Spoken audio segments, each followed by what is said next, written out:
All right. Good morning, folks. How you doing? Hope everybody's doing well. Thank you for being here today. I decided I was going to show this. If you object, put a one in chat, and I will. I already froze my camera. I will.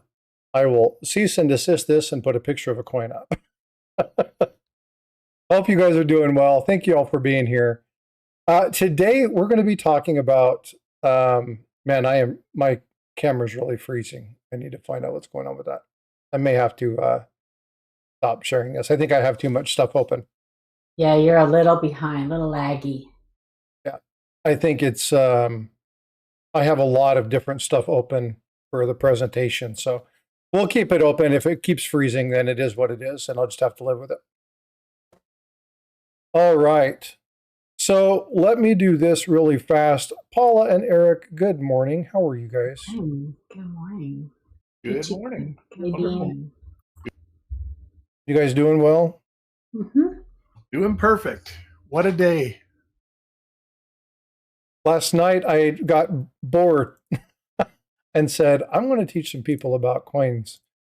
And pulled out the new scope and got to talk with everybody about what was happening with some of the coins. Looked at some copper coins examples of things that I've gotten, some identified pieces that I have, whether they be slab or whether they be things that we've identified, coin searches or whatnot, and kind of walk through how to find them and how to use them. It was a lot of fun. David Carlisle, good morning. Jack Riley, what's up, good sir? Hope you're doing well.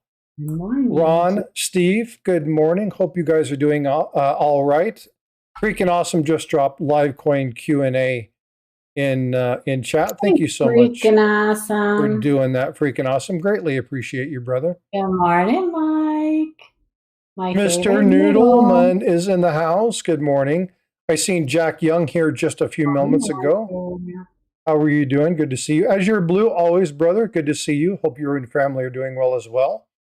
Paula, he says, hope your family's doing well. How is your daughter? Let's get an update on her. She's amazing. My stepdaughter is amazing. That's all I can say. That girl is tough.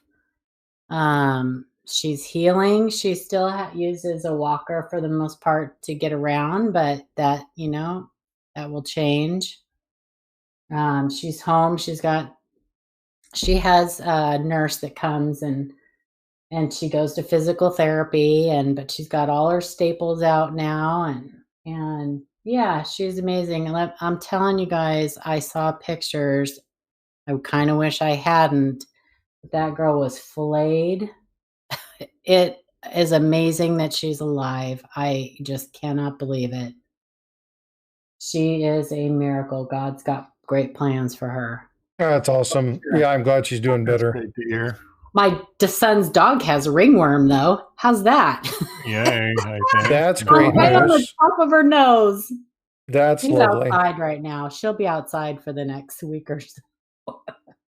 Yeah. Well, let's go through and say hi to the rest of the folks. I've got a lot to dig into. Neil, good morning. Groundfog, good morning. DGS MMA, good morning. Hope you're doing well. Thank you for being here. Siren, as always, in both chats, thank you so much for monitoring and modding for me. I do appreciate that. I'm going to have to kill my camera because it is just lagging horribly. Mark Lewis, Woodsy, good morning. John Shank, how are you doing? Good to see you. Already said hi to Mike, good morning. Big Flip was in here earlier, re-upped as a channel member. Thank you for doing that, Big Flip. Greatly appreciate you. Ron AZ, good morning. AZ Coins. Azure, I already said hi to you. Let's see, who am I missing? Am I missing somebody? Luther Blankenship is in the house. Good morning, Luther. Which ones is he in? Which one's he in? He's in the normal wide screen. Oh, I missed him. Good morning, Luther. Inkman, good morning. How are you doing? I think I've said hi to everybody. If I've missed you, then I do apologize. But I want to go ahead and dig right in to a discussion that was had yesterday, a comment that was made. And the comment was regarding the information that I had kind of talked about regarding what the role of the mint was and what the mint is supposed to do and how that looks and what's supposed to be accomplished and why it's supposed to be accomplished this way. And one of the comments, Mohammed, good day. How are you? Hope you're doing well. Thank you so much for being here. Hey, what's up, Dandy Dave? Good to see you. Appreciate you coming in. One of the comments that was made was nice theory. It'd be nice to know. And well, hold on just a second. It's not a theory. I've done a lot of research on this. And I thought that it would be important to kind of share this with you and make sure that you understand. First and foremost, y'all, I do tons and tons and tons of research in looking at various reports, looking at congressional law, looking at what's happening within the substructure of government that is finance. We're going to talk about the Senate banking, the House Committee and Services Chair. I watch and monitor this stuff. Why? Because I like to know what's happening with our coinage. Now, what I get into is really deep, and I'm not going to go into super deep for you guys, but I am going to show you the resources. I have 5 tabs across the top that we're going to be talking about, and all of these are public resources. Every one of you has access to this information. There is nothing here that I have privy information to. Hint, hint, wink, wink. Pardon the pun. Okay, I'm not promoting the privies. Unless you got a P, and then you can go see the privy. So we go up to the annual report. Now this is 2024. Mike, look at this, your favorite person. Da, da, da, da. The former director, Ventress Gibson, was the one who coordinated this report, and she talks about the various people, what's supposed to happen, look at her staff, and then we get into what are the requirements, what are the mission. Azure's like, so what is their mission? Well, to mint America's economic growth, or to enable America's economic growth and stability by protecting the assets. Okay, we talk about this, right? Stackers are very aware of this word. Assets, silver, gold, numismatic, whatever, entrusted to us manufacturing coins, metal to facilitate national commerce. Okay, that is their mission. That is not the only thing that they do. And why do I say this? Well, when you get into the report, it actually talks to you about various items that are required. But what I want to show you is this. And I know that I'm going to zoom in just a hair to make it a little bit easier for you to read in portrait mode. And my screen keeps jumping in and out. I've got a driver issue that I'm still working on. So if I stop talking, it's because I can't read my screen. But if you look at, there are one primary mission, and then there are 4 subsets of that mission. And in the subsets of that mission, become more clear about what actually the process of the mint is. What are they supposed to do? So if you look at this, you look and see right here, what are they talking about? Well, the men and the women are supposed to create circulating coinage, precious metals, and collectible coins to meet the needs of the United States. Now, we've talked about the Secretary of the Treasury. And the Secretary of the Treasury, who oversees the mint, has the ultimate right to say yes or no to whether or not they are going to mint coins in that given time frame. It may be a month, it may be a quarter, it may be half a year, it may be a full year, it may be 2 years. And they say, we have enough, we have a surplus, we don't need them. Okay, and they're tied to that, they're locked into that. And their lines of operation, well, we know them, right? We speak to them all the time. Circulating bullion and numismatic coins. Now, when we talk about circulating coinage, again, legal tender, this is something that they're creating, and they show you the revenue that they've made over the last 5 years. And you'll see that the revenue has continued to drop. There was a massive, massive, massive loss between 23 and 24. You'll see that in the reports, but it's not the worst year. We've had other years that were really bad. If you look at 2020, the revenue in dollars, when you're talking about bullion, 2020 took a bigger hit than 2024. So there are situations that they have to track, they have to monitor. Okay, so we'll get into exactly why they do this. Numismatic products, we'll check out here. Here's the thing. If you look at the chart, it looks like the numismatic products are higher, but you have to look at the numbers, folks.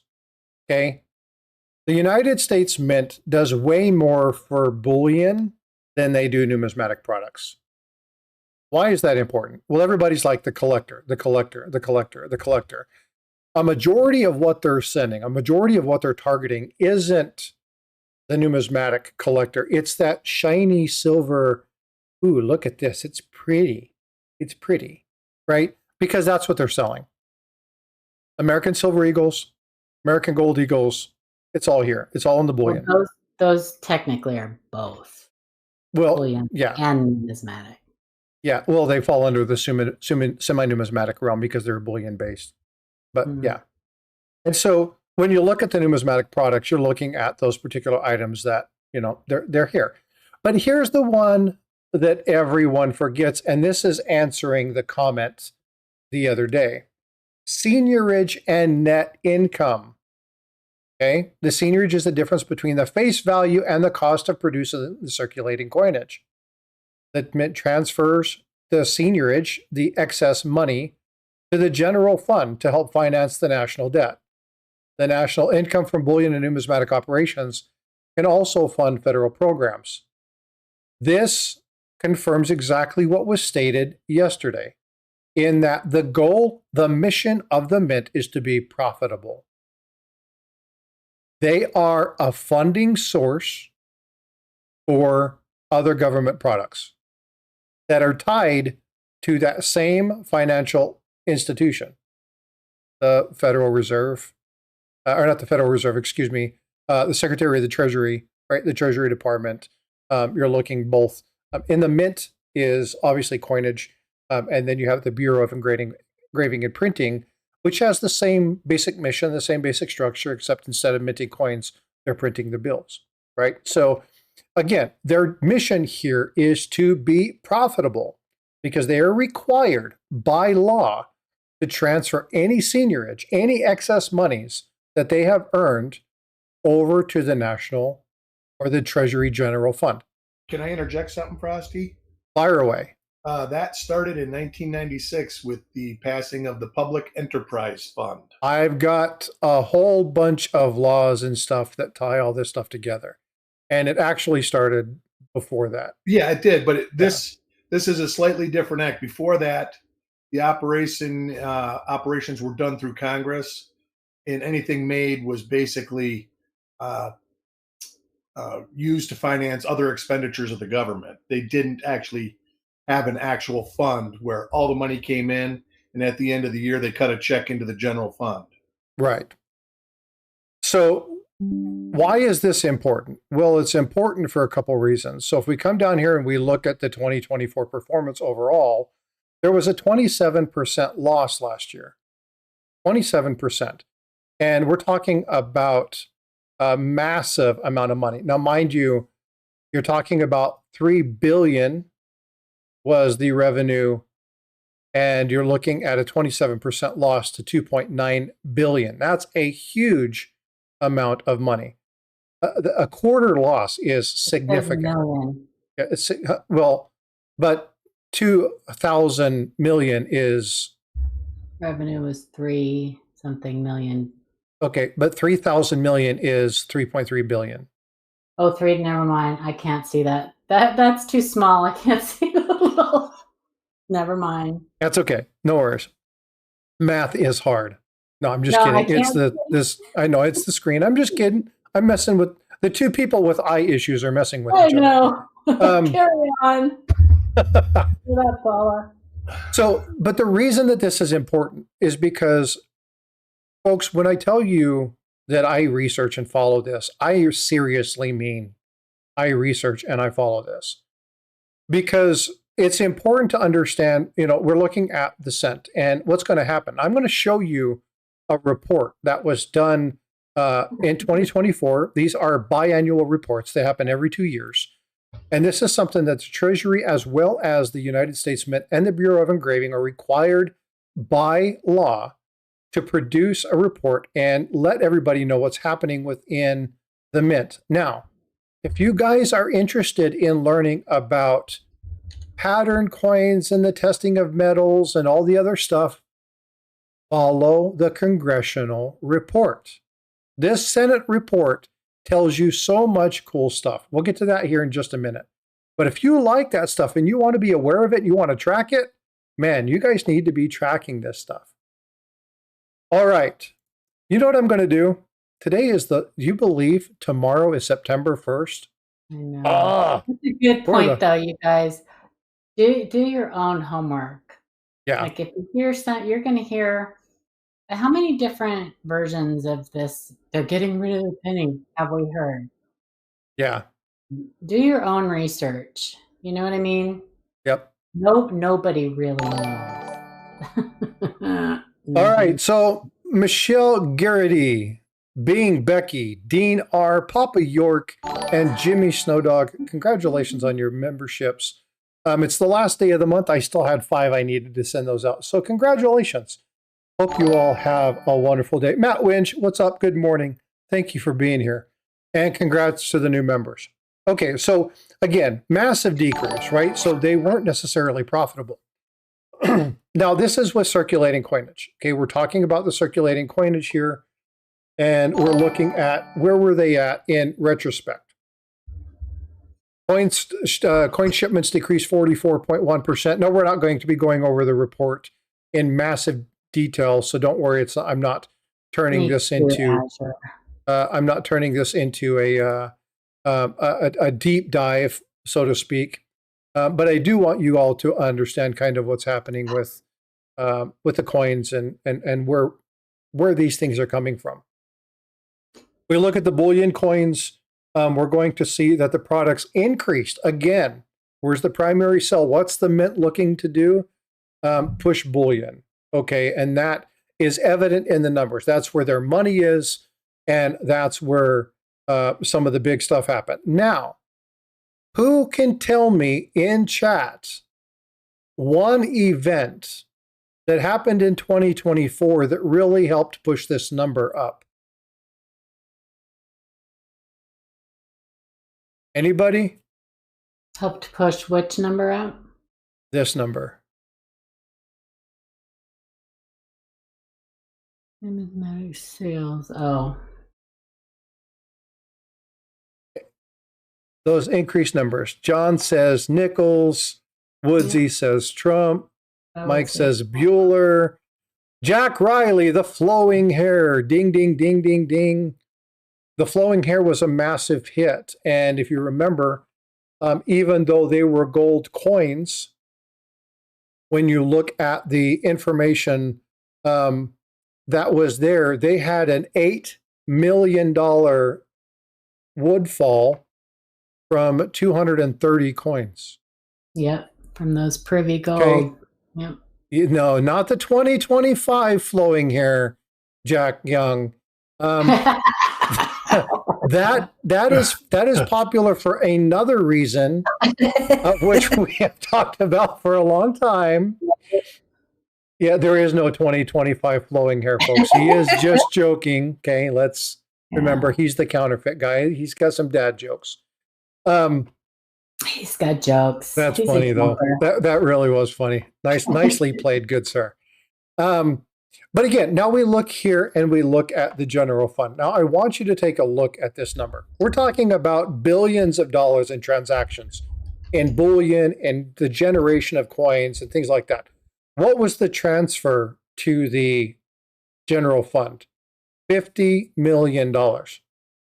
Out of all the billions of dollars that go through, a majority of that turns into circulating coinage, production cost, and the sale of bullion, but they only surplused 50 million.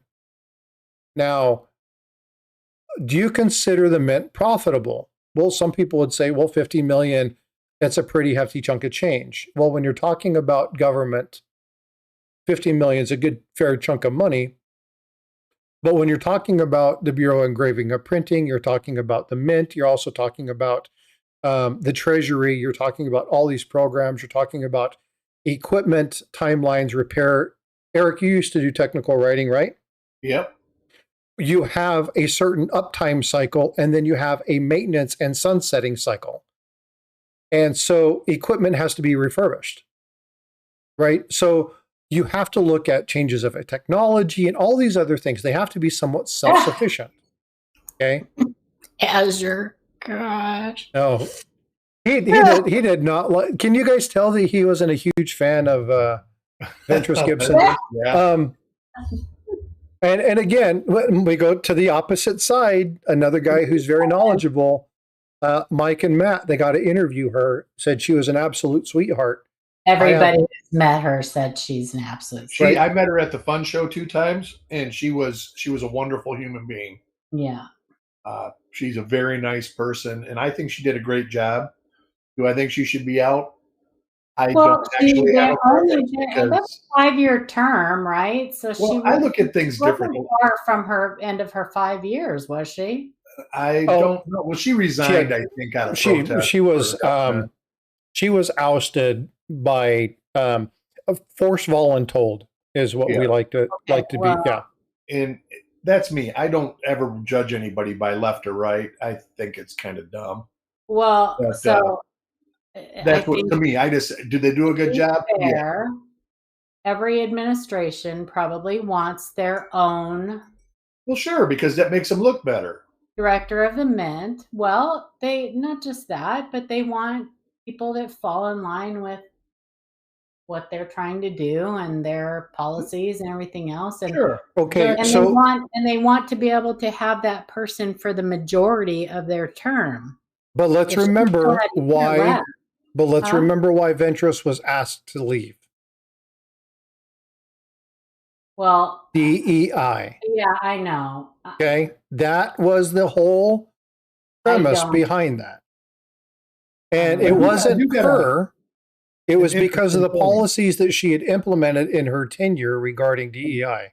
When Trump came through and said that we're removing this DEI policy, which in many cases was unfair, and it did uncover some pretty crappy practices, people manipulating the system, changing their titles, removing things from their position descriptions. It actually uncovered some pretty shady stuff at the Mint. But my only point was just that if you have somebody who has a 5-year term and a new administration comes in and the person that's serving that term doesn't necessarily, all of their beliefs and their policies and everything doesn't necessarily fall in line with that person, I don't care whether you're Republican or Democrat or whatever you are. The Fort Knox was done during the last Trump administration. But if they still have a year left in their term, then that means that the new administration only gets 3 years. You know what? Not necessarily. Yes, the administration, but they could be elected to a second term, or there's a lot of ways. This administration only has 1 term. That happened under Ventress that people don't realize is that the Mint did lose money in 2023. No, it is not a political. That's correct, Mike. It is not a political, but they're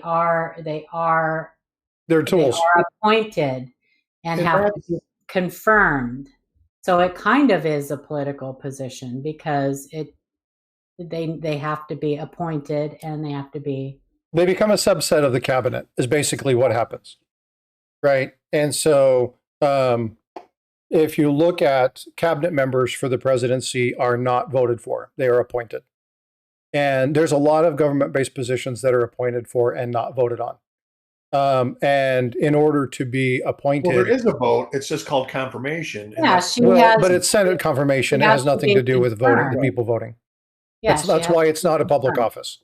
And not in that fashion. Our new Mint director has not been confirmed. No, we just have the acting one. Yeah. All right. Well, let me get back on topic. We've squirreled. I've got a lot to go over. Yeah, squirrel. I want to get back on topic. All right. So Eric talked about an act, the one that actually requires the Senate to receive information from the Mint. Not this is specifically from the Mint, but this is actually the Treasury that actually has to kick out this report. And I'm not going to go over this one because this one gets really, really, really deep into the weeds. And it's not an excessively long report. It's something that you can read. It's 30, 35 pages, not a big deal. Everybody has the opportunity to dig into this. But what's cool about this particular report is that it actually talks about the various metals that they're testing. You can actually look at what's happening in this particular arena. You can see the 80-20, and they give you the breakdown of what they're looking at. They tell you the item number that they're looking at. Now, I don't know what this designation is. It's definitely copper nickel, but I don't know what that alloy. They haven't, completely specified exactly what that is. But they have to test all sorts of things, and they tell you what happens. You got Mint testing, you have acceptance machines, and this is where I was telling you, Eric, they have to make sure that any coin acceptor or distributor has to be checked. They cannot issue any kind of planchet that requires a major overhaul for vending, coin distribution, change giving machines, anything like that. They cannot create something. Etc. Yep, they have to test that, and they have to make sure that it comes in. Again, their purpose is to be profitable.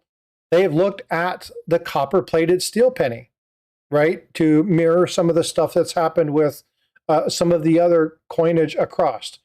And then in each status, and I really like this chart, this is the only thing I really want to show you, is they talk about the potential savings of each item, what they did, what's the good thing, and what's the bad portion of it. And what's good about this is, again, I try to give you guys information and then you make up your own minds. I am never going to tell you you should feel a certain way. I'm going to give you the facts. I'm going to provide you the information. I will tell you how I feel about it. Y'all know I'm opinionated, not a big deal. However, I want you to understand I'm just giving you what I understand the facts to be. You are under the obligation of finishing your own research and determining that, okay? And I will always do my very best to stay in that line, maintain that level of integrity, because it's important to me. I don't want to be one of these channels that, and Paul and I joke about this when it comes to, predicting silver price or what we think we thoughts are based off of projections and strategies.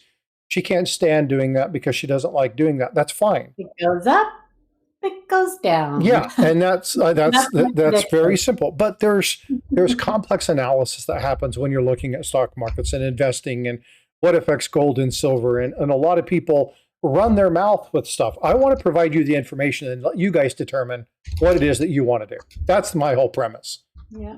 Now, what's cool about this is they tell you the good and the bad. They tell you that the transition is basically seamless. The alloys, it's something that has to be created, but you can go get it.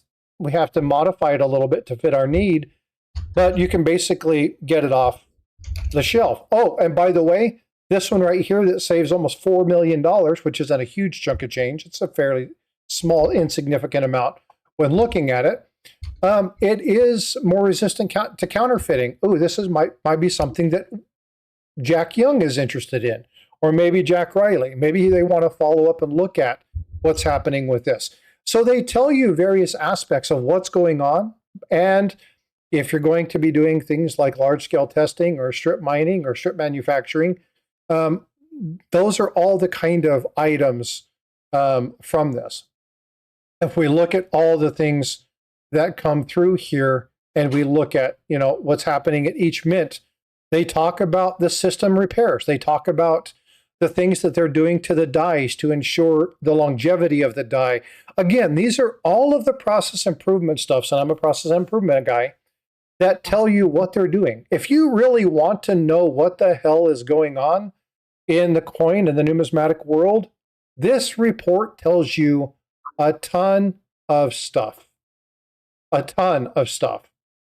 But it all is because of a congressional requirement. And this happened at the 111th Congress, and it's to look at what's here, right? It's a requirement for the Treasury, both the Mint and the Bureau of Engraving and Printing, to be profitable, to look at the, and again, this particular one talks about the Mint, but the Bureau of Engraving has the exact same thing just in there. Yeah, that's true, Mike. The Bureau of Engraving Printing has their own public law, but it's the exact same verbiage. It's just related to currency instead of circulating coinage. It talks about exactly what's supposed to happen. Any changes to the coins, any changes to the methodology, any changes to production. Oh, and what's number 3? The legislative change that goes along with the requirement to do each one of those items. Remember, people talk about the penny, but there's no legislation yet ending the penny. Until the legislation happens, it's just a review. It's just a test. It's one of the things they're required to go through. This is normal business for the Mint. This is not the first time the penny has been said that it's going to go away. It's Since actually the 70s. It's happened. it's quite a few times. Yeah. So this is nothing new. There is actually legal requirement for them to do this. And again, this isn't a theory. This is coded in a biannual report that is required every 2 years to really put that away. That is a meme. And I'll let you in on another little factoid. Do with it what you will. It is also not the first time that the U.S. Mint has toyed with metal composition in coins. Oh no, that's frequent. And it would not surprise you or me to know that there are circulating coins out there that have a little bit of a tinkered metal composition in your change, and you would not even know it. If the U.S. Mint today changed the composition of the nickel or something like that ever so slightly, nobody would ever know. Until they told you. If they reduced the amount of nickel in the nickel or the amount of copper, nobody would ever know. Because they're minute amounts. The coin still functions the same. Yeah. And somebody decided to test it, like Joe Cronin. You want to talk about somebody who likes to get into the weeds. Yeah. Joe likes to dig. So again, why do I do all of this? Number one, I want you guys to be well informed. Okay. And Paula and I have talked about the penny. We've talked about other coinage for quite some time, ever since the Thanksgiving airplane trip where, I'm getting rid of the penny. We've talked about this. We've looked at the numbers. We've monitored this very carefully. We've gone back and forth. God, how many times have we talked about this, Paula? Probably 200-300. Everybody's talking about it, right? I mean, well, but I'm talking about you and I actually looking at the mintages and digging through and what's happening, and we go down some rabbit holes. A little bit more than just talk about it. Yeah, we've done a little bit more than just talk about it. And so, one thing that's really important, and as your Blue is in here, attorney understands the legalese of speak. There is a entity in the government through the Senate. Now, the Senate is named different than the House. The House is, I think, it's called the Financial Committee, and in the Senate, it's called Banking, Housing, and Urban Affairs Committee. But these two committees are the ones who basically vote on and do requirements. And if you want to know more, again, I'm going to put all these links in the description so that you can actually look at kind of digging into some of these items. But you can look at all of the various legislations, and you can sort this by year. You can sort this by legislative session. If you want to, look specifically.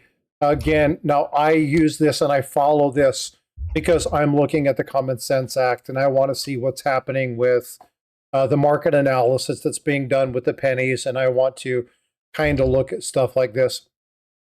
Matt Winch, who has the final say on what stays or what goes, like the penny? Congress. Congress. Yep. It is an act. It has to be either a public act. It can't be a presidential declaration. It's not one of the executive orders that can be issued. The Secretary of the Treasury does have the opportunity to say, we are not going to, we are not going to mint any more of these pennies because we have a surplus. We have enough. Yeah. Yeah. And so he can absolutely say that we're not going to produce any more pennies. We have enough right now. Now, when you looked at Abram, good morning, binge watched Frosty, very informative. Outstanding. I like hearing that. Thank you so much, Abraham. I appreciate you. Yeah, no problem, Matt. One of the things about this that is important is when you're looking at the coins, the cents, when you're looking at what's happening, where they at, what's happening, where they're going. I said what's happening like 7 times. What's happening? Hot stuff. You need to understand that there's multiple committees inside a primary committee. So they have to have somebody look at public opinion. They have to look at the financial obligations. They have to have somebody analyze the technical makeup and where are they in the, if they remove this, how is this going to affect, second and third order level of effects? What's going to happen to this? They can't just think about removing it. What's going to be about the dollar? What's going to happen to, are we going to have to adjust change machines? Are we going to have to adjust the way inflation works? Oh, by the way, let's look at the pricing. If it's 1 and a 2, it goes down. If it's a 3 and a 4, it goes up. If it's a 6 or a 7, it goes down.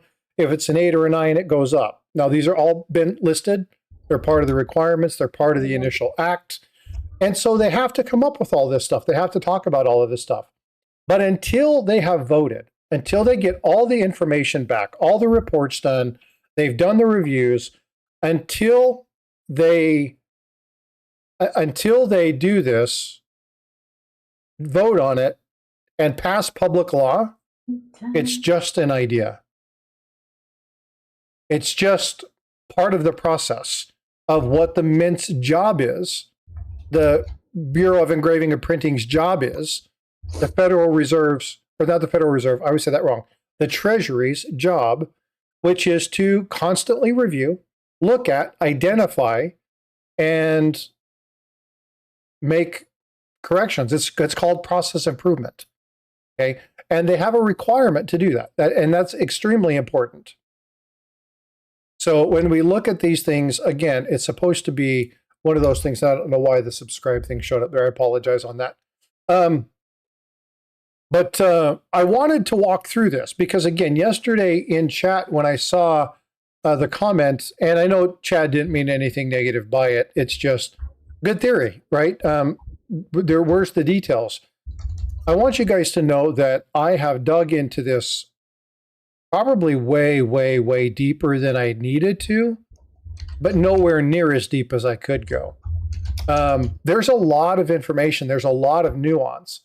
Now, the last thing that is here is coin modernization. And again, if you want to just search it, you can go to coin modernization, go to congress.gov, and you can actually pull up this particular act. Again, I will be putting the links in the description afterwards.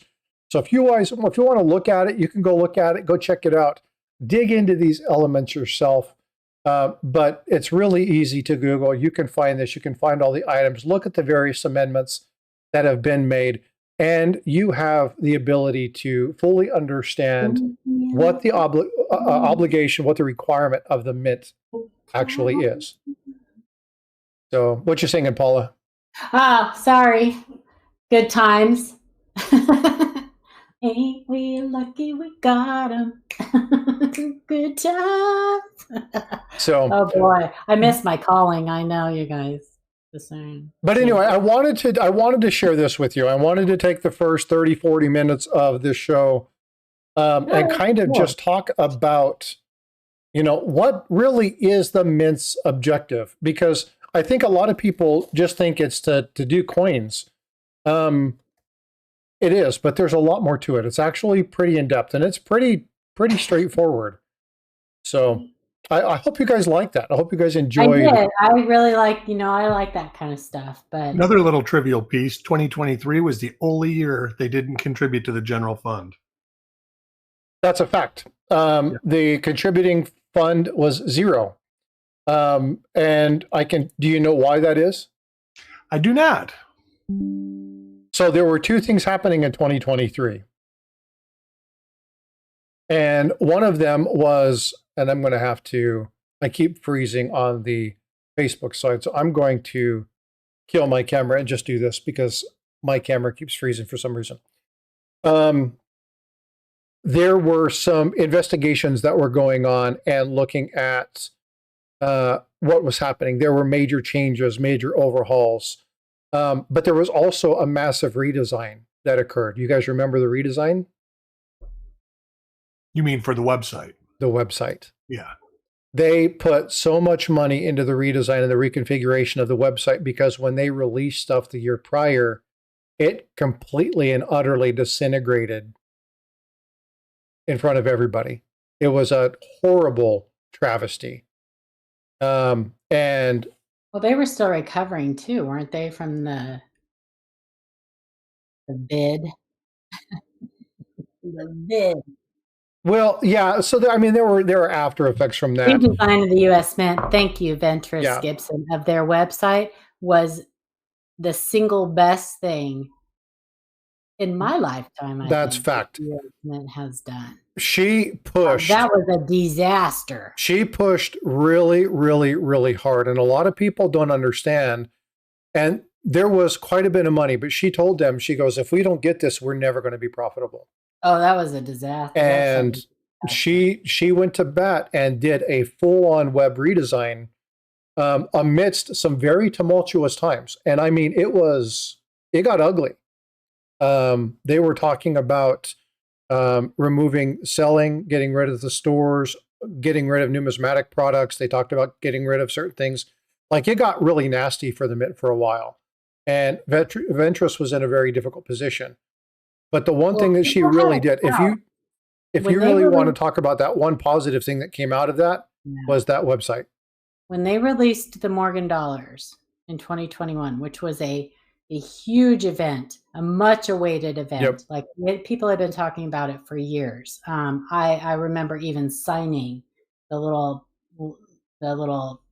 petition for it.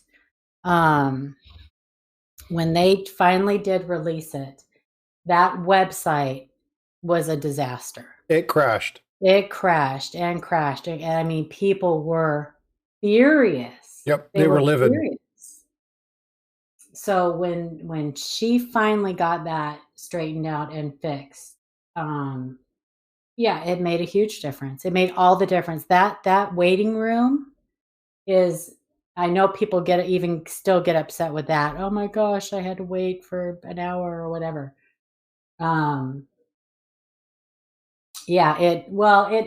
So Luther, I do think you probably have a good point there. It probably is one of the reasons why the prices are a little bit higher.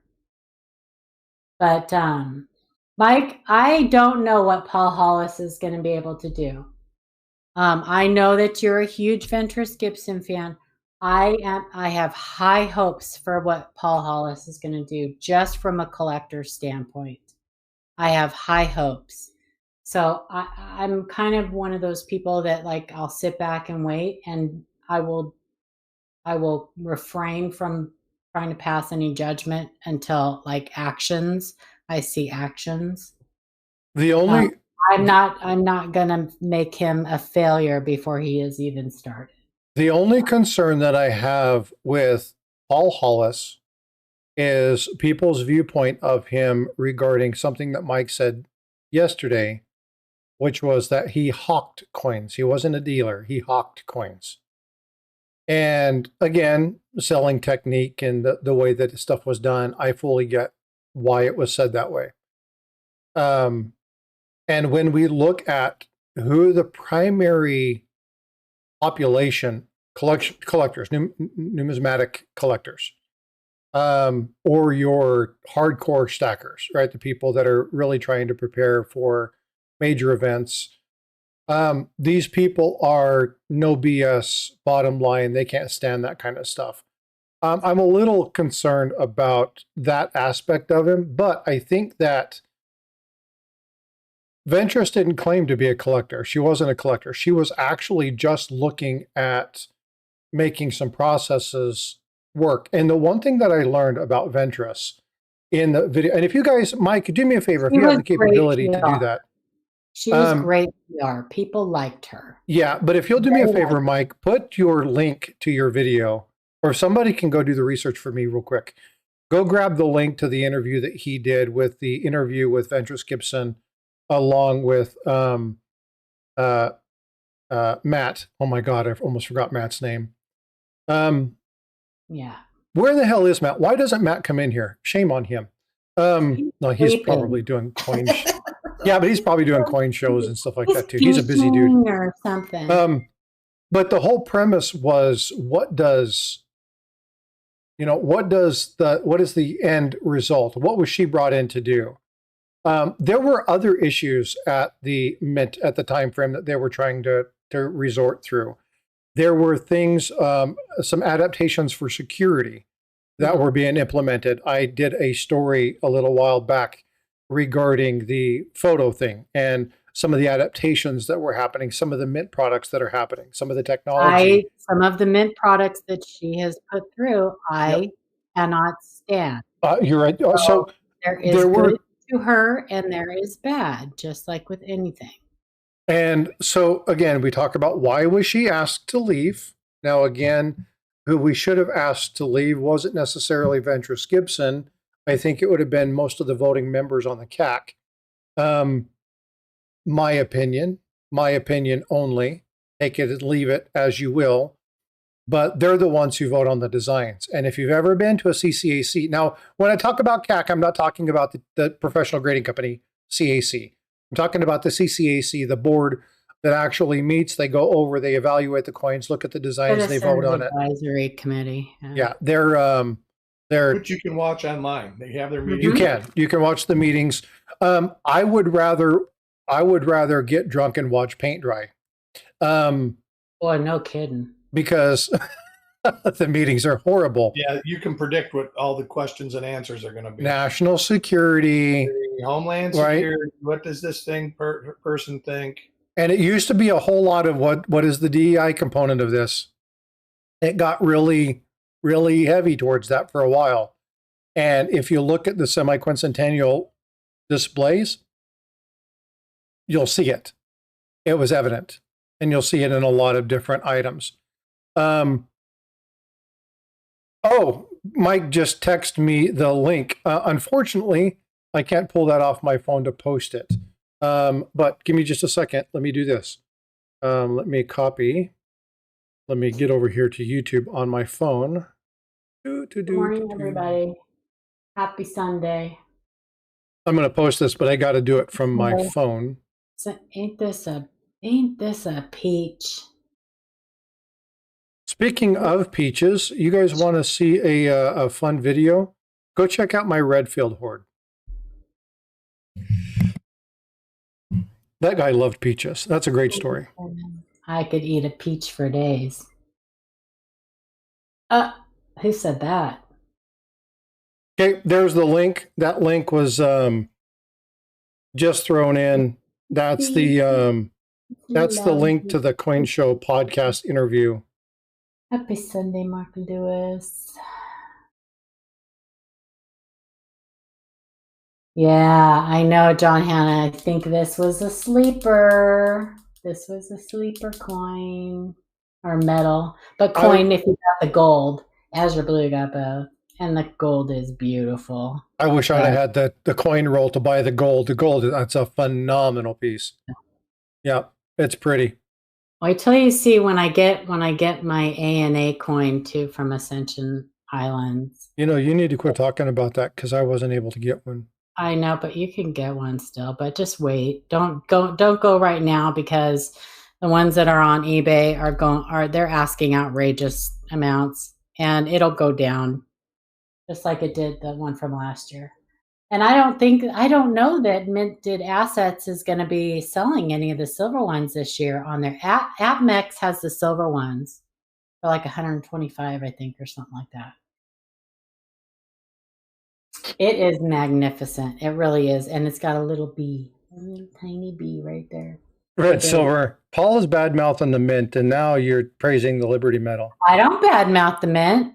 I badmouth certain products.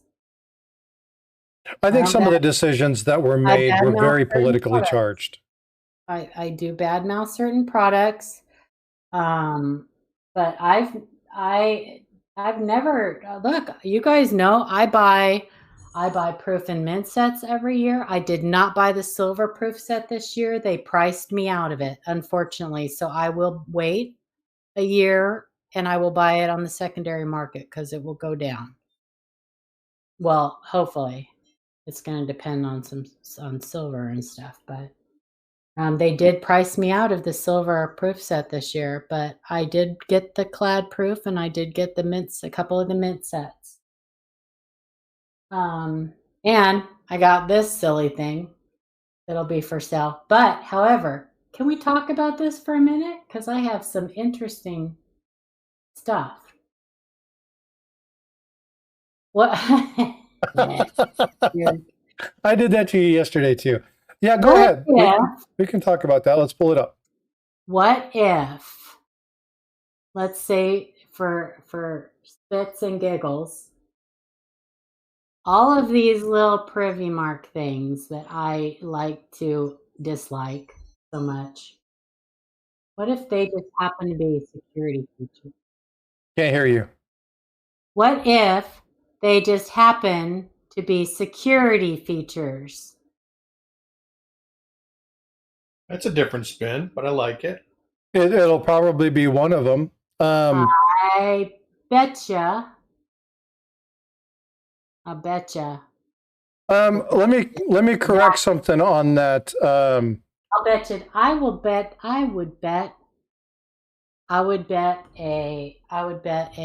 I don't know what I would bet. I would bet a pack of Welch's fruit snacks.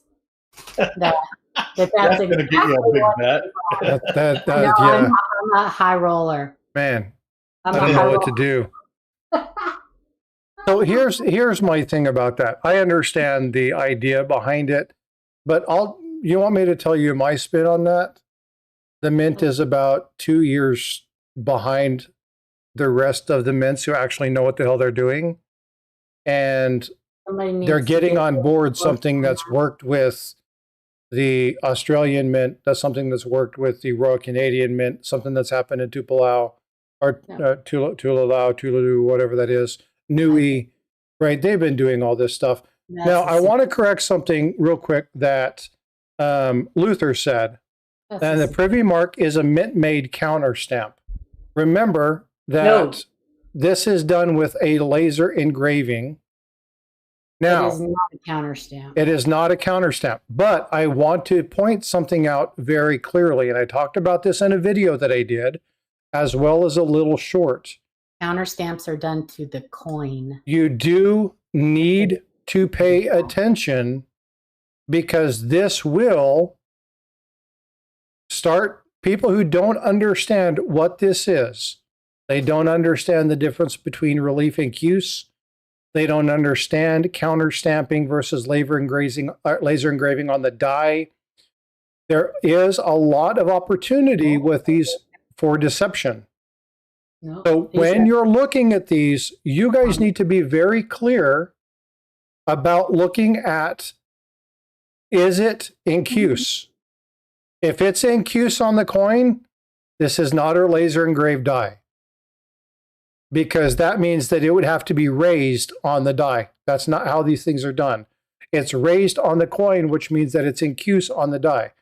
So it's not going to be a counter stamp. So as you guys start to have these things come out, you're going to have to pay attention to whether or not it is raised or whether it is something that is in the coin. Now, if you want to learn a little bit about that, I talked about that with the freaking sharks with laser beams. That's the Dr. Evil and the shark with the laser coming off his head. That's the thumbnail for that. How much metal is lost in laser engraving? 0. Not a lot. And again, you're talking about steel. It's not like 0. you're looking at... These are engraved onto the die. Yeah, so no metal is lost as far as the silver goes, No. because they're pressing the same weight planchet. Just yeah, so let's go through this. Hold on real quick. Hold on. Paula, grab your die. Grab my die. Get the Play-Doh out, Paula. Okay. No, so let me just walk through this. Okay. Why did I die? So see the top of that? That's the part that is engraved with the laser. Yeah. And they put the pattern in there in reverse. So it is the reverse of the item that you would see on the coin. That hasn't changed. It's still, the die is just being created without having to go through what's called the hubbing process. So they're not creating hubs anymore. They're actually engraving the die directly with lasers. This isn't happening on the coin. It's happening on that piece of metal that Paula has in her hand. That is where the laser engraving is occurring. That's where the pattern is being done. That's what gets put into the machine. And that's what hits the blank, or the planchet, excuse me, and turns that planchet into a coin. I think they are still making a master hub. Probably. JJ, you can come over to the other side. You know there's both sides, right?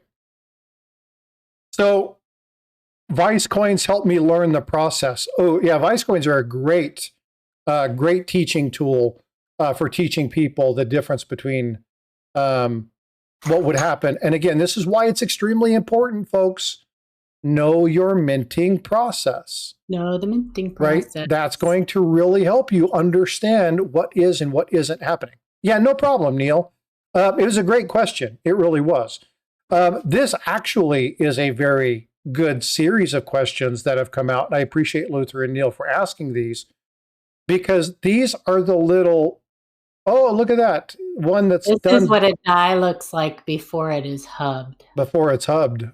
Yep. Yep. And so when they're doing the laser engraving, that gets cut off with the laser instead of being smashed into the hub when they're making the master hub, master die combination pairing.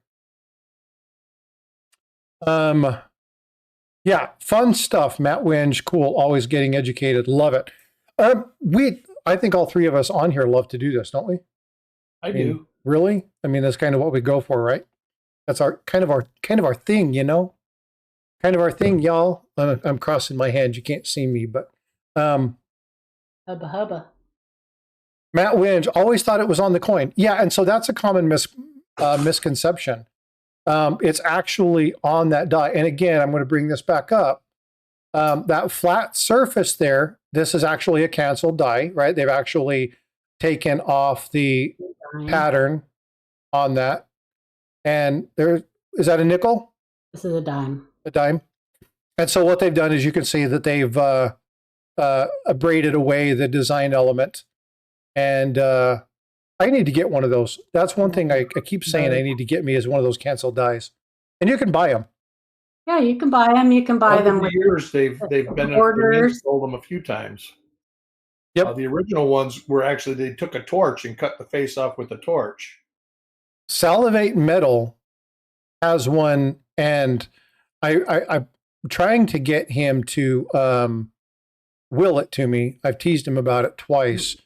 Salivate, if you're watching, kind of lurking, I want your canceled die from April 1st because April 1st is my birthday. So You were born on April Fool's Day? I'm born on April Fool's Day. Boy, if that ain't appropriate. The joke was on my mom. Oh, I'm gonna scratch my kid. I don't want to do that. Mm-mm-mm. But so yeah, again, it's the die where the laser engraving has actually happened, and so this was a really good opportunity. I'm actually glad that you had that die handy because this actually got to talk to people about. And again, you can buy canceled dies, and then people can engrave their own stuff into it. Now, I have something in the works, and I've got to reach out to the company that I'm talking to. I'm actually going to be going to a place that has some really cool things. And Sal's on vacation. Okay, gotcha. I'm going to be talking to him. He's actually doing a couple things for me. We're going to be doing some videos on the minting process, but from a really, really unique perspective. And so you'll be seeing more dies like this because we'll show you kind of how the die is done. They used to just cut an X out of the die. Yeah, that's exactly what they did to the flowing hair. They just cut an X into it. Yep, that's what they showed the canceled die for that one. That's exactly what in the beautiful package. I just got notification that Copper Coins is going live. Are you? I see that. I just got it too. Hey, Chuck, I'm what are like, you doing? Chuck. He is doing a coin reveal. 816. Oh. 1960D large date plastic tube roll. He'll be going on in 30 minutes. So I'll send you guys over to him as soon as we're done. Yeah, go give Chuck a bad time. So, but he'll be on in 30 minutes. I'll send you guys the link and I'll send you guys over to him. But yeah, so again, it's important to understand the die process and That's my favorite. for me. Fine, Ant. That's not a bad one. Milk spot to the right of the 5. No, that is part of the coin. It's a scratch. With a scratch on the flip. Yeah. Milk spot. No. You'd be surprised how many people think the mint marks are hand punched on the flip. Counter created on the plastic. Hold on. You would be surprised how many people think mint marks are hand punched on the counter creating RPMs. Nope. How many people think mint marks are hand punched? On the counter. What counter? I think he's talking about actually put on the coins. Oh, on the coin. Yeah, so they were they're up until, what was it, 89? 89, and there is a rumor that a couple of the 1990 half dollars were hand punched. Okay. But 89 was the last year that they actually hand punched those into the, is it the master die? No, the working. The working die. The working dice. Okay. And so that's where they have a very specific tolerance that they're supposed to be, the location, and being done by hand. They vary. And maybe they hit it, and they didn't hit it hard enough one time, and the little die tool moved position or something. And I mean, if any of you have ever used a letter punch or something on steelworking, sometimes they bounce. Yeah. And so maybe they hit it a little bit too light, maybe they hit a little bit too hard, whatnot. Hey, Josh, what's going on? Hey, did you get your package yet? He won something from Bifrost, and I had got into this trying to get stuff done. We had computer issues. You guys remember I lost everything. Had to start my entire thing over again. And I've been sitting on something that Bifrost drew for a month, and I finally sent it off to him, and I apologize for the delay. Hopefully you got that. I also sent AZ Coins something that he won. God almighty. A long time ago, I was going through some stuff, and I was like, oh, I need to get this off. So I apologize, YouTube, for the massive delay in sending Bifrost artworks. to you guys, but hopefully you guys get those. Azure Blue, Frosty, it'd be great for you to interview someone who works for or is the director of the U.S. or other sovereign mints. Okay, well, actually, I reached out. Let me pull something up really quickly because I've got permission to share some. 1994. Huh? Ant was the first year that they were added to the design. Oh, I agree. Yeah, 1994. They were 1990 was the first year that most of them were hubbed. Are you talking about when the mid-market were hubbed? 1994 was the first year that they added them to the models. To the what? To the models. When they were engraving the models or making them however they made them with the computers, or that actually got made into the master hubs, the models. Oh, right. But like the metals, they still hand punch. If they do a metal and they do it at the Denver Mint, they still hand punch and mark in the metals. Where are you getting that? From Ken Potter. Because he has some RPMs on the metals. Yeah, they don't do them. They don't still do them. Well, I don't think Denver Mint has produced a metal in 5 or 6 years, have they? I don't know when the last time they. Yeah, so Mike, they are difficult to get, but I've been talking with somebody and I'm hoping he said that he would come check out the stream. Hopefully he watched a video or two. But I've actually been talking with a gentleman who is the CEO and the founder of Germania Mint, Szymon Kurowski. I talk to him on LinkedIn quite frequently. I've asked him to share some of his marketing stuff on my channel. And he's seen a couple of the shorts that I've done, and he's told me that I can take some of the Germania Mint videos that they create and release, and I'm more than happy to put them on my channel, obviously, as long as they get the credit and stuff like that. Neat guy, and I'm really trying to get him to come on, but here's the problem. These guys are busy. These guys are really busy. They are constantly looking through stuff and trying to identify, so it's hard to get some of these folks on there. And time frame, I would have to do it at something like 2 o'clock in the morning, my time, so that I could catch them in the morning when they have their most time.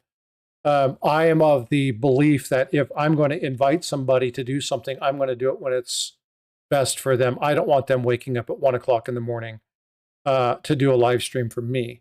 I will do a live stream. I will record it and post a video, whatever I've got to do, and make it the most conducive for them.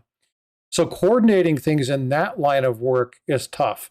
But I have been talking with him. Hopefully he comes through. I've also been talking with somebody else who is in government to talk a little bit about some of the legislation. And I just can't seem to get him to commit. He wants to talk about this stuff, but as soon as I say anything about YouTube or something like that, he just is like, no. And so I keep trying to find people that I can bring on and do stuff like this. But yeah, Germania is awesome. And they just released something, and I'm going to probably do a short on it once I get his permission to share it. They've just released a new piece that is exquisite. There, Eric, there's the listings for those. Yeah, and so I'll probably post a short and share that. RPM. They do some amazing things. So he's located in Poland, but yeah, he's got some really cool things. But do you guys know who Long Live Coin is? Long Live Coin. I'm going to pull this up. So Long Live Coin, he likes bees.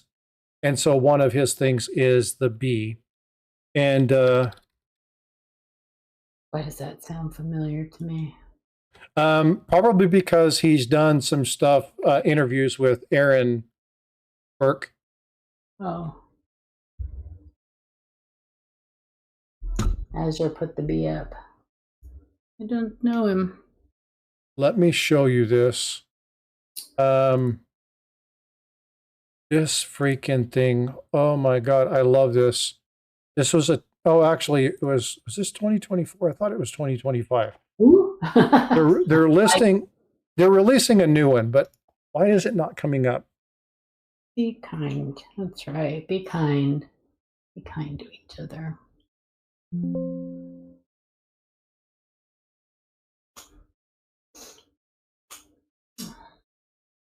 Oh, for Pedro, you're that the next Wounded Warriors is in like 2 months, huh? Yeah, we got a full ramp up going on. I'm trying to get this thing. This goofy thing is not wanting to cooperate. Here, let me show you this. Look at this piece. Interesting. Love the bee. Oh, that's pretty. Isn't that cool as hell? 10 euro coin. What kind of metal is that? It's silver and it's got some gilding and stuff on it. Colorized or something? Yeah. Now they have a gold one. It's this is a 2-ounce silver. It's extremely high relief. You turn this coin sideways, it's just like, oh my God. And they have another one that is it's less it's the 5 euro, I think. But that the one that I'm showing you here, this is the 2-ounce. But they have a whole bee series. There's a whole history of the honeybees and stuff like that. Well, in 2025, they've got a new one. Now, this was, if I'm not mistaken, this was the coin of the year, 2024. Whoa, and that's expensive. Yeah, but phenomenal looking piece. And then after, of course, after it made its coin of the year debut, the prices flew through the roof. And so he's got some stuff on that, and I'm going to try and pull that stuff up. And I want to get permission. Anytime I use somebody else's stuff, I want to get permission before I release it, unless it's copper coins, because then I have pretty much standing okay to use their stuff. That Living whatever made that? Huh? I'm confused. No, Long Live Coins, his symbol is the bee. Oh, so okay. And I was trying to give people an understanding of what the coin looks like. Yeah. But it's Germania mint, and it's just, man, it is a beautiful freaking piece. But they have got some really, really neat designs coming out. And so I'm trying to get him, what I would like to do is get him onto Stack-a-lector with him and Tiger, which is more of a stacking numismatist blend, and get him to come on and talk to a wider variety of people. And so hopefully I can work on that. And again, I've tried to a lot of different people, and I've reached out to a large number of folks. I've reached out to people like Sri Tips to talk about the melting of gold and purification of that stuff. And it's just hard to get those folks, especially for being a small channel. It's hard to get those people interested when they're looking at video views and there's 150, 200, 300, 400. And you look at some of these other channels that, they're 24,000, 50,000, 100,000, 500,000, 500,000. It's hard for small channels like me to compete and get the big boys, because don't try to compete. Well, but I'm talking about in getting the interviews. They want to go to the people where they're going to have the largest audience. And so they don't really connect well with the little guy. Well, those are the people that I don't care about having on my channel then. Yeah, but when you're talking about having big CEOs and big corporate people and stuff like that talk about the elements and what they're doing and what they're working on. I'm going to tell you something. Matt and Mike have had some of the most amazing people in this hobby on their channel. And they had them on when their channel only had a few hundred subscribers. So don't cut yourself short. It's not cutting myself short. Remember, it depends on the person that you are interviewing, Yeah. what their motivation is. Well, like Aaron has come up here, Jack has come up Oh, here, Jack Riley has come up here. Exactly. You're I'm up here. there. Yeah, Chuck has been up here, right? I Yeah, mean, I've had exactly. Salivate Metal's been on here, right? I mean, I've had some really good people. And it's not that, oh my God, I'm so small, nobody wants to come see me. But there's a reality that the bigger channels get the bigger interviews. It's just a reality. It has nothing to do with the bearing of what I do, but the fact of the reality is, and we talk about this when it comes to volumes and numbers, even if people have no clue what the hell they're talking about, have 200,000, 250,000, 300,000 subscribers. You talking about young Zach, Jack? Young Zach, Jack?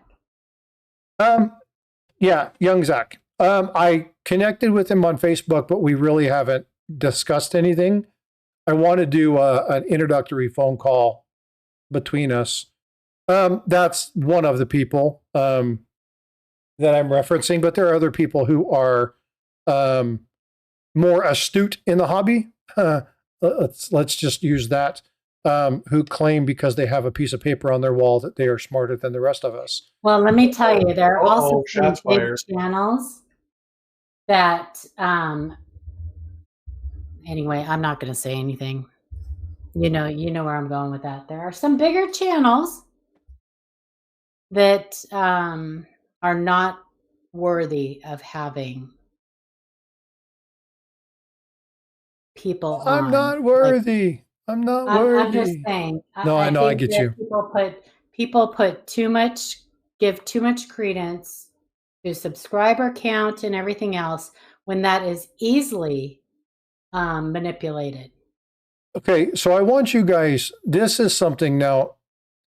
Hello, Chuck. You guys know. For your ears, Bernie. I love bringing as accurate information as I can. You can tell this by the people that I surround myself with, right? Yes, you did, Jack. Jack Young, who is, you guys don't know Jack until you meet Jack Young, okay? Copper Coins, what's up? Buy a Skyber. Yeah, exactly. We know a few of those too, right? You said what I was trying. Speak of the devil, Copper Coins. Chuck, good day. How are you doing, brother? I still have to follow up with you. I apologize. I have been dropping the ball bad lately. Him and I have an idea for a stream, and I just have not connected with him to get this done. I need to do it. But you don't know Jack until you've met Jack about counterfeits until you've met Jack Young. Jack Young, if you go to Coin Week, you look up articles. I mean, it's just item after item after item after item after item after item. Proxy bid, or proxy blog, excuse me, and seeing this stuff, right? Mike has told me the same thing that, oh, look at this. He just put it in chat. I have a plethora of amazing folks that come to the channel.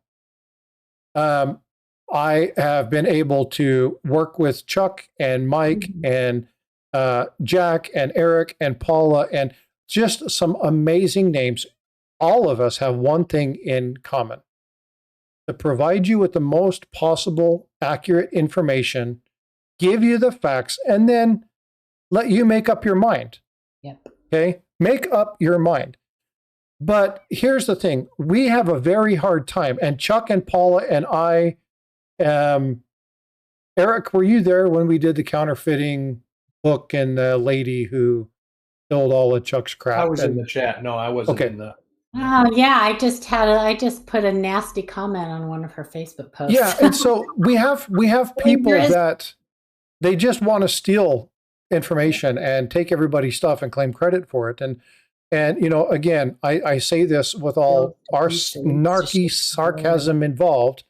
Having a piece of paper on your wall doesn't make you a great resource, especially when every other video counteracts the video you spoke before.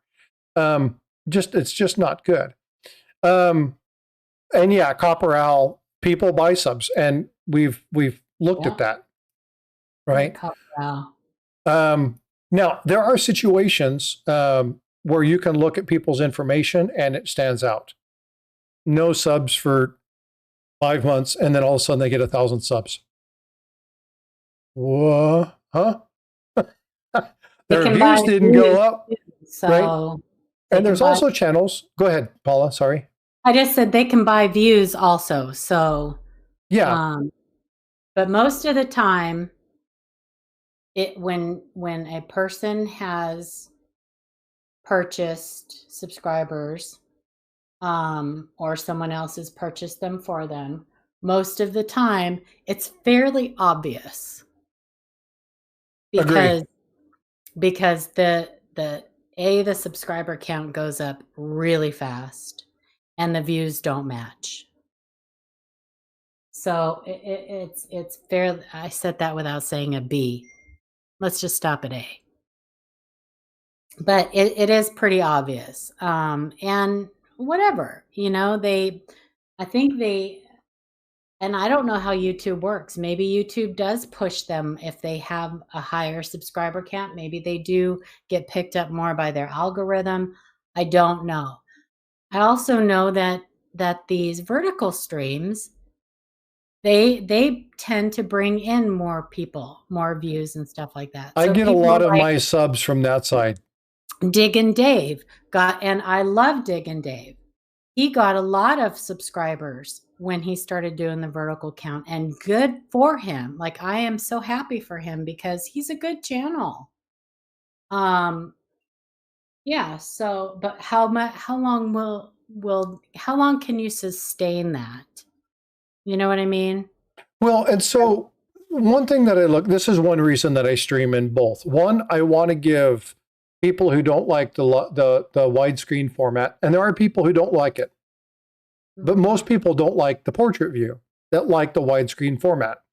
So there's two different types of people that come in here. I stream both ways so that I can be as diverse as possible to people to be on whatever platform they want to view. There's good and bad parts to it. The problem that I have is that I started doing shorts fairly early because I wanted to grow my subscriber count and I wanted to get people aware of my channel. And I did it kind of to my chagrin because I don't get the long format view hours that some people do, but I'm getting plenty of subscribers. Now, I get a lot of repeat people that come back in and ask about questions. But people find a video, they like the story, they subscribe, they watch 1 or 2 videos, and then they come back in 2 months when they're looking for something on a coin, and they watch another video, they comment. And you know what? I'm fine with that. I don't need somebody watching all my content all the way through every time. This is why a majority of my stuff is what they call evergreen. It can be used by anybody at any time. It's not topic-based. Now, today's conversation, Chuck, I announced that as soon as I got notification. I will be ending here in just a second. Yep. But it's like, there's people who will come to my channel only to find certain things. Paula, you guys have the same issue at LiveCoin Q&A. A lot of people come to your channel to look for a very specific item. They get what they want, and then they don't come back until they have another question. Well, and we also had a lot of Sean's people would come to our channel, use our email, use us to answer their questions and stuff like that, and never subscribe to our channel. Yeah, that's kind of bum. That's bunk. It was a double-edged sword because, and I'll be completely honest with you guys. When Sean first came on, it was kind of we'll scratch your back, you scratch our back, right? We will handle your emails and help you out with your emails. We didn't do all of them. He did them too, but we helped him. And you pushed the channel. So it was you scratch our back, we'll scratch your back. We love Sean and he's part of our family. But in the beginning, that was a thing. We'll help you, you help us. But it didn't turn out that way because for whatever reason, the people who watched him, they didn't like our long format. I'm sure that's what it was, because we were a long format. We did mostly lives. He did short videos, things like that people, it was just different. So. And again, people have different reasons to going to certain channels. Sometimes you just like the person. You're not there to listen to the content. I have, people that joke with me all the time, and they're like, when you're live, you don't have the same deep voice that you do. And I'm like, you want to listen to a deep voice that's soothing? Go listen to Chuck. Oh, yeah. If that's what you want to listen to, go listen to Chuck. There are other people like Jack, and Jack and I have talked about this. Actually, he just posted it in chat. Good timing. I like videos where I can sit down for 20, 30 minutes and actually take something and learn, right? There are some people who just want that quick fix, that 3-second pulse of information. Yes, scroll, find something you like, watch it. And then, we had somebody come in earlier say, hey, just come across Frostbyte, watch 3, 4, 5 videos, and then ended up binging on a whole bunch of stuff. We have those folks too. I want my view counts to go higher. Absolutely. I'm actually just about to hit 1 million views. I'm 968,000 views. Okay, almost about to 1 million views. Really cool. Yeah, John, Chuck's voice is, I'm not going to say dreamy, but he's got a nice voice.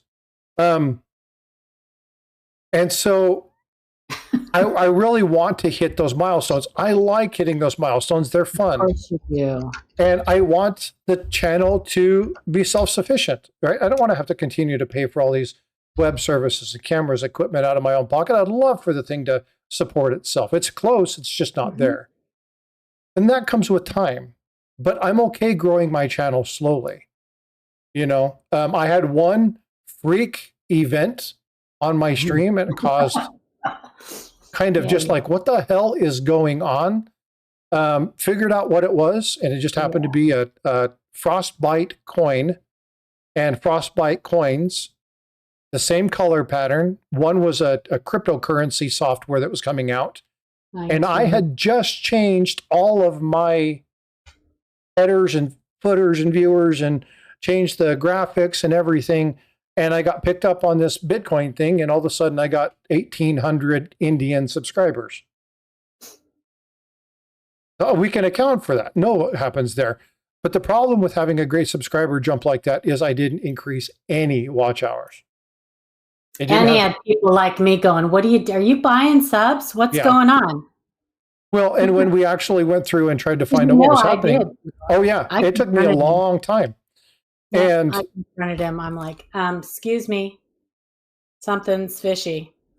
Yeah. So if you go look at Frostbyte coin and you do Frostbyte coin crypto, you will see the blue, you'll see a cryptocurrency software, and it comes from India. And what happened, and there's a little bit more to this. We only have a minute left, and I need to bail. But what happened was the people that were doing the ad research, that were pushing this stuff out to market this, somehow got my coins, Frostbyte coins, because I had just changed from Frostbyte coins and collectibles to Frostbyte coins.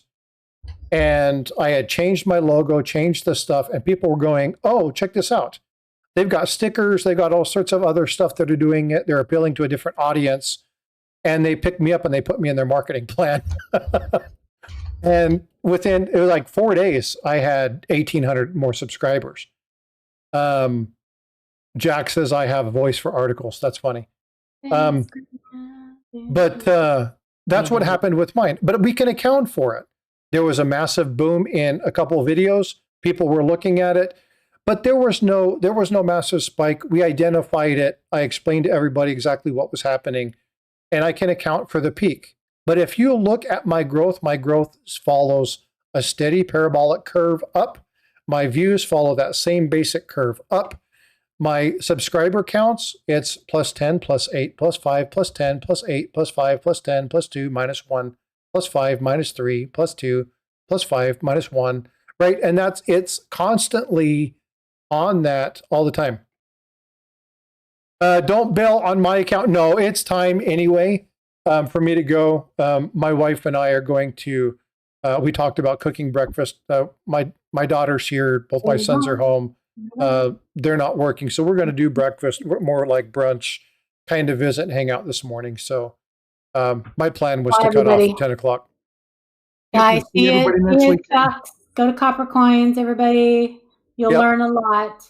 Again, I'm going to put that in chat. Go check out Copper Coins. That's there. I'm going to pin this. Love you guys. Have a great, blessed Sunday. Bye. Okay, so that's been done. Bye, Paula. We will see you next weekend, Frostbyte. Looking forward to it. Take it easy, Eric. We'll see you later. All right, folks. Well, hey, I hope you guys enjoyed this. And if you guys want to learn more in-depth policy and process questions, if you want to learn more about what's happening, what's being released, you want to learn more about the process, again, we can dig into the laser engraving of the die and walk through that process. If you guys have something that you want to talk about, maybe it's the Saturday morning mint theft that you want to come in for. If you have an idea, and Mike is phenomenal with ideas. He's given me a couple for the stream, so I appreciate that. Send me your ideas and let me know, and we will put some stuff out for you. I have zero problem doing some research for you guys. All right, go click on that link. Go over, check out Copper Coins. Do me a favor when you're there. Tell them it's a Frosty raid. Let them know that you came over from the channel. And if you're not subscribed to him, go subscribe. Very, very knowledgeable. He basically wrote the book on Lincoln Cents. All right, folks, I love you guys. Be well, be blessed. I will see you in the streams. Take care.